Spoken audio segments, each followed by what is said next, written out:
రాష్ట్ర ప్రభుత్వం అమలు చేస్తున్న రేషన్ కార్డులు, ఇందిరమ్మ ఇండ్లు, రైతు భరోసా, ఇందిరమ్మ ఆత్మీయ భరోసా తదితర పథకాల లబ్ధిదారుల ఎంపిక ప్రక్రియను గ్రామ సభలో అధికారులు గ్రామస్తులకు చదివి వినిపించారు.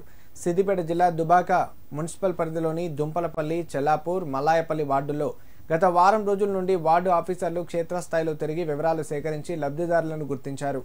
ఈ మేరకు వారు గుర్తించిన లబ్ధిదారుల ప్రక్రియను అధికారులు గ్రామ సభ ద్వారా ప్రజల ముందు ఉంచారు. ఈ సందర్భంగా మున్సిపల్ కమిషనర్ రమేష్ కుమార్ మాట్లాడుతూ, తాము గుర్తించిన లబ్ధిదారులే కాకుండా ఇంకెవరైనా అర్హులు ఉన్నట్లయితే వార్డు ఆఫీసర్లకు గాని మున్సిపల్ కార్యాలయంలో గాని దరఖాస్తు చేసుకోవచ్చన్నారు. కార్యక్రమంలో ఆయా వార్డుల కౌన్సిలర్లు అధికం సుగుణ బాలకిషన్, ఇల్లెందుల శ్రీనివాస్, దేవలక్ష్మి, సంజీవరెడ్డిలతో పాటు వార్డు ఆఫీసర్లు, మున్సిపల్ సిబ్బంది, లబ్ధిదారులు పాల్గొన్నారు.